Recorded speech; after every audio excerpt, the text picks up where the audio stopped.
तो आज मैं आपको एक अनोखी रहस्यमय कहानी सुनाऊंगा। अगर आप चैनल पर नए हैं तो अभी सब्सक्राइब कर ले तथा कहानी पूरा देखे। अंत में एक अनोखा रहस्य छुपा है। धन्यवाद। तो सुनिए। प्राचीन समय की बात है। एक प्रसिद्ध नगर के बाहर निर्मल नाम का एक धोबी रहता था। निर्मल का पूरा जीवन घाट पर कपड़े धोने और महादेव का नाम जपने में बीतता था। वह बहुत ही भोला था। उसके पास पूजा के लिए न तो कोई विधि थी और न ही कोई भव्य मूर्ति। उसने घाट के किनारे पड़े एक पुराने घिसे हुए पत्थर को ही अपना शिव मान लिया था। हर रोज कपड़े सुखाने के बाद वह उस पत्थर को साफ करता और अपने भोजन का एक छोटा सा हिस्सा उस पर रख देता।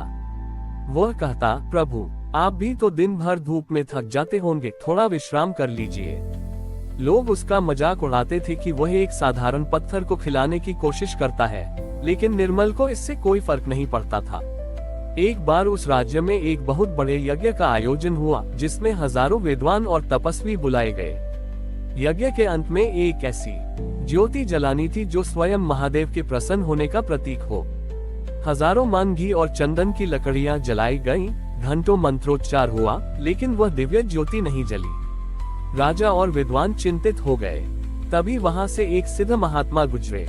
उन्होंने राजा से कहा, राजन, महादेव इस प्रदर्शन से नहीं बल्कि उस हृदय से प्रसन्न होते हैं जो उन्हें अपना स्वजन मानता है। इस नगर में एक ऐसा भक्त है जो रोज महादेव के साथ अपना दुख सुख साझा करता है। उसके हाथ का एक दिया ही इस ज्योति को प्रज्वलित कर सकता है। खोज शुरू हुई और अंत में निर्मल धोबी को यज्ञशाला में लाया गया। निर्मल तो डर के मारे कांप रहा था। उसने कभी इतने बड़े व छोटी विद्वान और राजा नहीं देखे थे। राजा ने उससे कहा, निर्मल, यदि तुम महादेव के सच्चे भक्त हो तो इस यज्ञ की ज्योति जलाओ। निर्मल के पास न घी था न कपूर। उसने हाथ जोड़कर कहा, महाराज, मुझे तो मंत्र भी नहीं आते, मैं तो बस उस पत्थर से बातें करता हूँ। फिर उसने अपनी फटी हुई पोटली से एक मिट्टी का छोटा सा दिया निकाला, जिसमें थोड़ा सा तेल बचा था। उसने कांपते हाथों से वह दिया जलाया और मन ही मन कहा, प्रभु सबकी लाज रख लीजिए। जैसे ही निर्मल ने वह साधारण दिया यज्ञ कुंड के पास रखा, अचानक पूरे आकाश में मेघ गर्जना हुई और उस छोटे से दिए से एक ऐसी विशाल ज्योति निकली कि पूरा नगर सूर्य के समान चमक उठा। हजारों विद्वान चकित रह गए। उस ज्योति के बीच महादेव का एक सौम्य रूप प्रकट हुआ, जो किसी सिंहासन पर नहीं बल्कि उसी साधारण पत्थर जैसे आसन पर बैठे थे। महादेव ने मुस्कुराकर कहा, ग्रेटर देन, मुझे शास्त्रों का पांडित्य प्रभावित नहीं करता, मुझे तो उस भक्त की पुकार खींच लाती है जो मुझे पत्थर में नहीं बल्कि अपने जीवन के हर पल में महसूस करता है। निर्मल ने मुझे कभी भगवान मानकर डर से नहीं पूजा बल्कि अपना मित्र मानकर प्रेम से पुकारा। Greater than. उस दिन के बाद निर्मल का वह घाट एक पवित्र तीर्थ बन गया। राजा ने वहाँ कोई स्वर्ण मंदिर नहीं बनवाया, बल्कि निर्मल की इच्छा पर वहाँ एक ऐसा आश्रय स्थल बनाया जहाँ राहगीर और गरीब विश्राम कर सकें। यह कहानी हमें सिखाती है कि महादेव को पाने के लिए किसी आडंबर की आवश्यकता नहीं है, बस एक सरल हृदय और अटूट विश्वास ही काफी है। यज्ञ की उस दिव्य ज्योति के प्रज्वलित होने के बाद निर्मल का जीवन पहले जैसा नहीं रहा। राजा ने उसे राज पुरोहित का स्थान देना चाहा, लेकिन निर्मल ने हाथ जोड़कर मना कर दिया। उसने कहा, हाँ महाराज, यदि मैं घाट छोड़कर महलों में आ गया तो मेरे प्रभु को घाट पर कपड़े कौन सुखा कर देगा। वो पत्थर मेरा मित्र है और मित्रता में ऊंच नीच नहीं होती। निर्मल वापस अपने घाट पर लौट आया, लेकिन अब वहाँ विद्वानों और जिज्ञासुओं की भीड़ लगने लगी। हर कोई उस चमत्कारी पत्थर को देखना चाहता था। एक दिन एक अहंकारी तपस्वी वहाँ आया।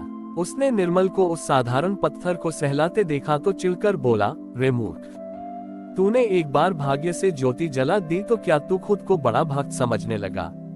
ये पत्थर तो अशुद्ध है, तू इस पर गंदे कपड़े पटकता है और फिर इसी को पूजता है। यह महादेव का अपमान है। उद्धरण चिन्ह। तपस्वी ने क्रोध में आकर उस पत्थर को उठाकर नदी की गहरी जलधारा में फेंक दिया और कहा, अगर तेरा महादेव इसमें है तो इसे पानी से निकाल कर दिखा। निर्मल फूट फूट कर रोने लगा। उसके लिए वह केवल एक पत्थर नहीं, उसके जीवन का एकमात्र सहारा और सखा था। वह बिना कुछ सोचे नदी के गहरे और उफनते पानी में कूद गया। निर्मल को तैरना नहीं आता था, वह डूबने लगा। किनारे खड़े लोग और वह तपस्वी डर गए। जैसे ही निर्मल पानी की गहराई में पहुंचा, उसने देखा कि नदी के तल में हजारों पत्थर पड़े हैं। वह व्याकुल होकर अपने मित्र को ढूंढने लगा। तभी पानी के भीतर एक अलौकिक नीली रोशनी फैली।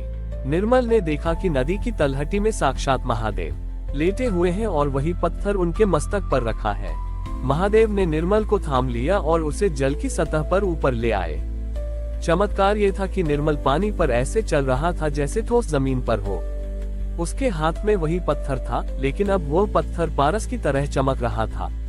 घाट पर पहुंचकर महादेव ने उस तपस्वी की ओर देखा।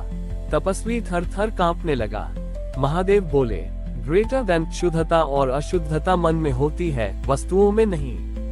निर्मल के कपड़ों का मैल तो पानी से धुल जाता था, लेकिन तुम्हारे भीतर का अहंकार ज्ञान की गंगा से भी नहीं धुला। मेरे लिए वह पत्थर अशुद्ध नहीं था, क्योंकि इसे निर्मल के प्रेम ने हर रोज अपने आंसुओं से अभिषेक किया था। ग्रेटर देन, महादेव ने उस पत्थर को छुआ और वह एक छोटे से सुंदर मंदिर में बदल गया, जो घाट की जमीन से खुद ब खुद निकल आया था। लेकिन महादेव ने उस मंदिर के द्वार नहीं बनवाए। उन्होंने कहा, ये द्वारहीन मंदिर रहेगा ताकि यहाँ आने वाले भक्त और भगवान के बीच कोई दीवार न हो। तपस्वी का गर्व चूर चूर हो गया और उसने अपनी सारी तपस्या का फल निर्मल के चरणों में अर्पित कर दिया।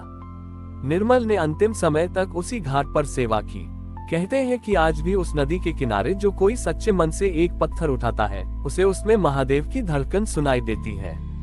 हमारी और भी आध्यात्मिक एवं अनोखी कहानियां देखने के लिए हमारे चैनल पर जाएं तथा धार्मिक एवं पौराणिक अनोखी कहानियां हमारे चैनल पर है। कृपया जाके देखें तथा हमारे चैनल को सब्सक्राइब करके रखें और वीडियो लाइक जरूर करें। धन्यवाद।